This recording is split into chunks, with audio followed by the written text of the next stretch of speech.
Okay, welcome to the live stream. Let me turn my video on so you can see me. And well, there you go. We've got a wonderful backdrop today. I forgot to turn off I think this is a great background. Just get that fern in the background. Looks even better. So what we're going to cover today, well, before we get into that, my name's Harsha and I'm from Cindog Media, where we help you to market even better. What we do is we help small to medium businesses on their marketing journey, on their sales journey. And if you need some support, you can definitely reach out to us on our email, which is contact@cindogmedia.com. More about our contact details in detail soon. We are streaming live across Facebook, Twitter, YouTube, Daily Motion. I'm losing track of the number of channels that we are streaming across. However, the number is growing. If you have any questions and you have one of these, you can surely text me those questions while we are live. If you want us to, I'm just going to open it up so it is visible, and if there's anything that you want to send through, please do, and I will endeavor, got it right in front of me, I will endeavor to answer it as we go through the material today. Also, if you have anything that you want us to cover in the future, any videos you'd like for us to go through on any particular topics, tools, marketing tools, sales processes, sales tools, text those in and I'll add it to our ever-growing list of videos that we are looking to create in 2024 and years to come. What we'll cover today is basically going on with the sales calling process. Today we're going to get into qualifications and go through what's involved, as well as a qualification sales calling script, that part of the sales script, which we'll endeavor to cover. And you can copy the template and implement it in your own business if you are doing the sales calls, or you can create it and outsource that. If you need some support for someone to make calls, we have a number of people who can do that for you on varying budgets, depending on which location you're after. So enough of me going on about what we're going to do. We are just going to go ahead and do it. Let's get the share up. There we go. We have it up. Let's go into slideshow mode. And just a quick recap of what we covered last time. I'm just going to go back a few slides. Yesterday, we covered part 5, which was setting expectations.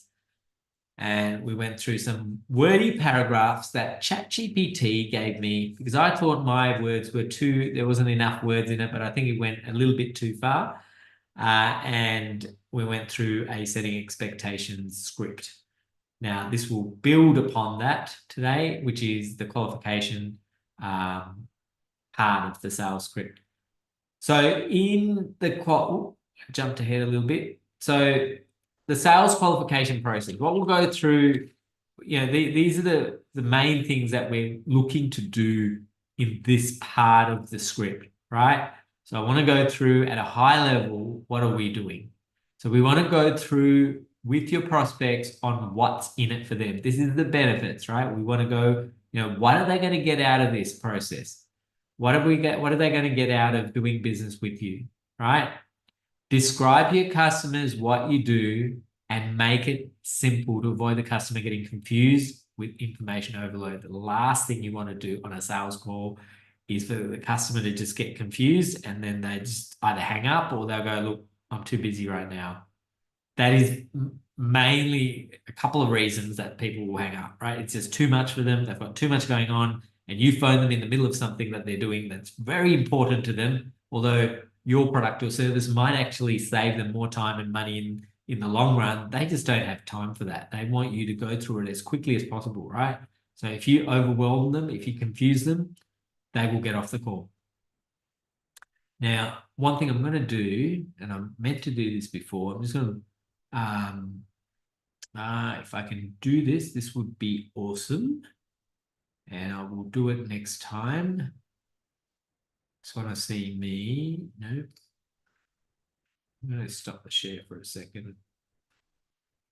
Just bear with me. Bear with me. All right. All right. Here we go. Now, for those of you who forgot to figure out who I am, who is this guy going on about sales calls, I'm going to put in my name and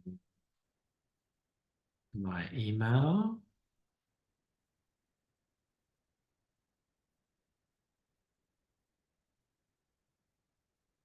And you could do this on your Zoom meetings too. And you can see it right down the bottom, right? I meant to do that before we started the call, but with all the preparation and getting Restream to work, kind of skipped my mind, I have to say. So let's get back into it. Sales calls, qualifications. So let's get back here. Right.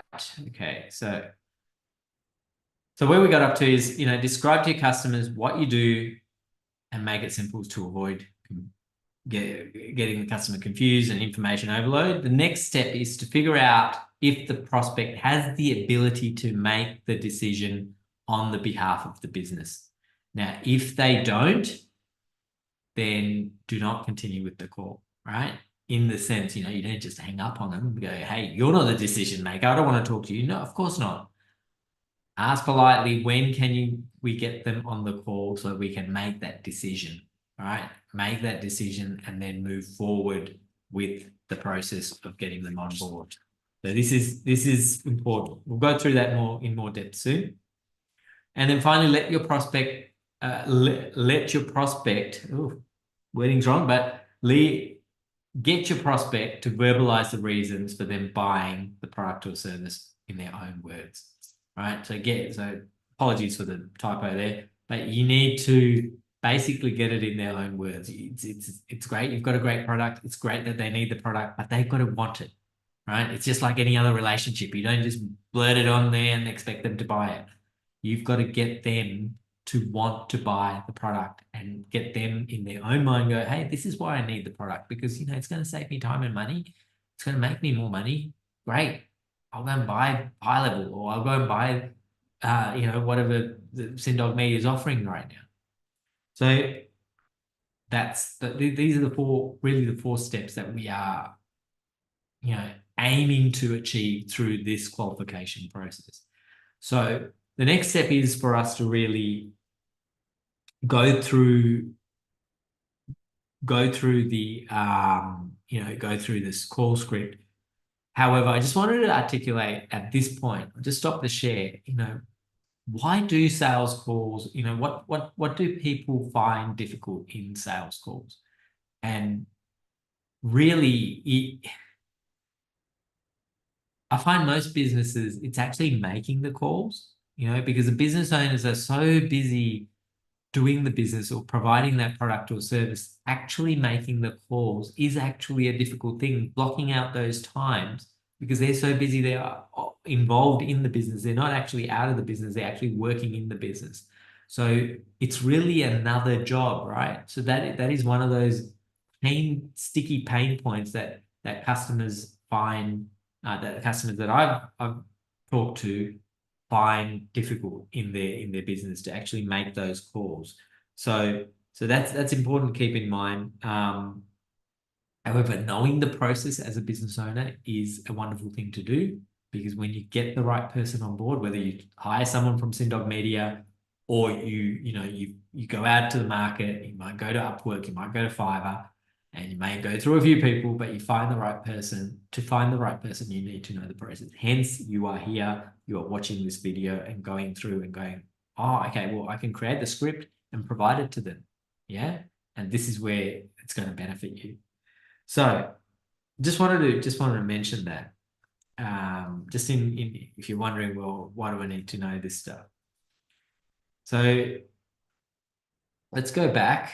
Let's go back to our presentation. So if we move forward, it's a little bit slow to respond. So if I click this. So if we start at this part. Let me go through with you let me go through with you how we do what we do at Cindog Media. We start with looking at your business with a bird's eye view and creating a one-page business map that details what you do, how you do it, and who your customers are. And there's more to it, right? I haven't gone into full depth, but there'll be a bit more there. This is how we help all our customers. Does this sound good to you? Now, if for your business, you need to change those words to let me go through with you how we do, personal coaching at John's personal coaching business, or how we do Pilates at James or John's Pilates studio, whatever it is. So you can adapt that bit. Then you pause and wait for a response from the customer or the prospect. Have that conversation. What we've understood is that customers are looking to figure out what problems their customers are actually having, where to find these customers, and how to engage them. So we've done so again, another typo. So what we've done is found a way to map this out in one simple step, which allows you to have all this information condensed into one page. So, which is the one-page business map, which we actually do, right?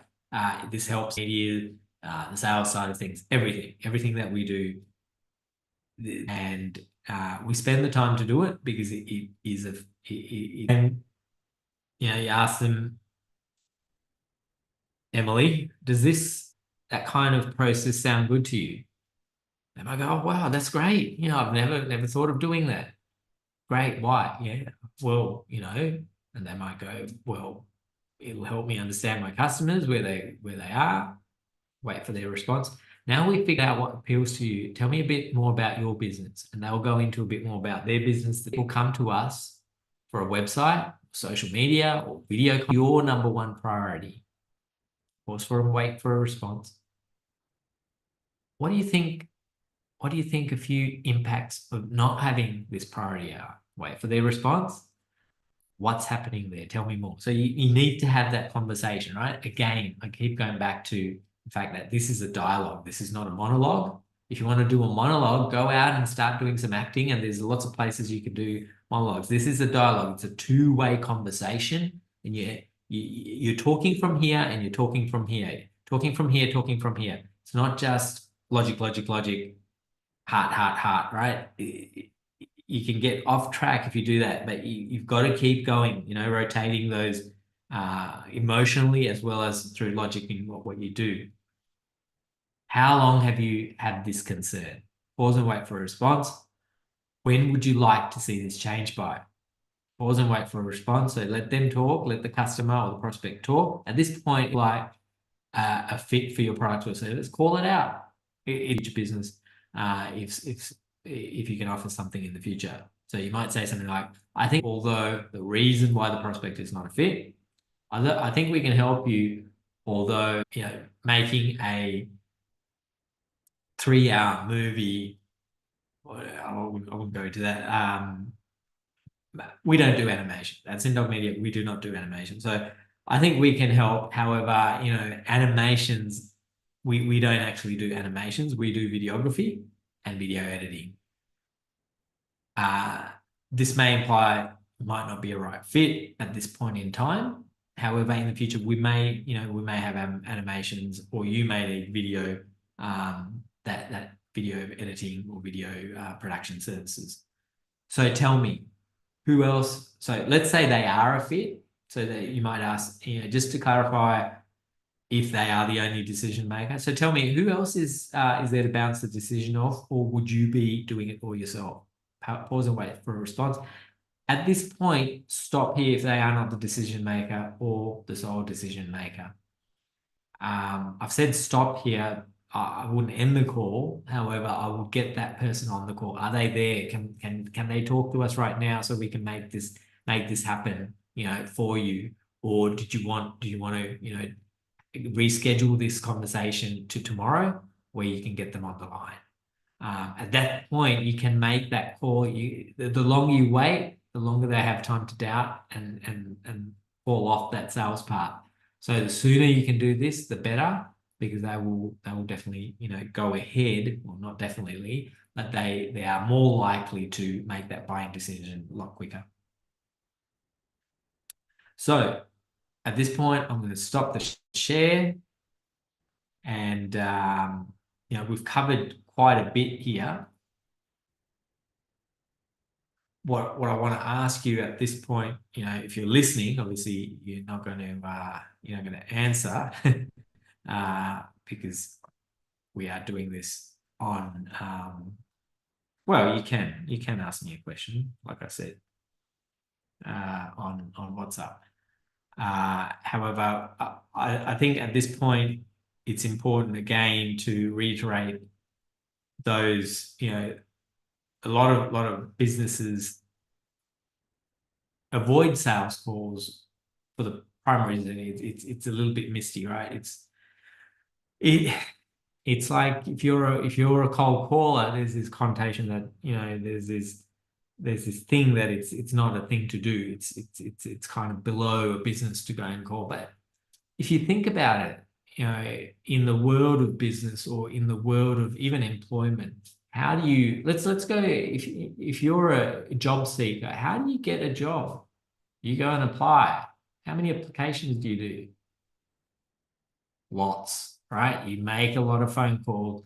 You send a lot of job applications, and then one of them will pick you. You just got to have that faith. Sales calls. If you make one sales call, no, you make as many as you can, and 10% of those you'll go on to the next stage. 10% of those you qualify and you close. It's just a numbers game. You have to just keep doing it. So in terms of, I guess, having that mindset of is sales calls good or sales calls bad? Sales calls are just sales calls. It's just something you do. It's just a process that you follow.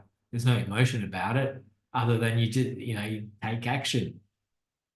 So again,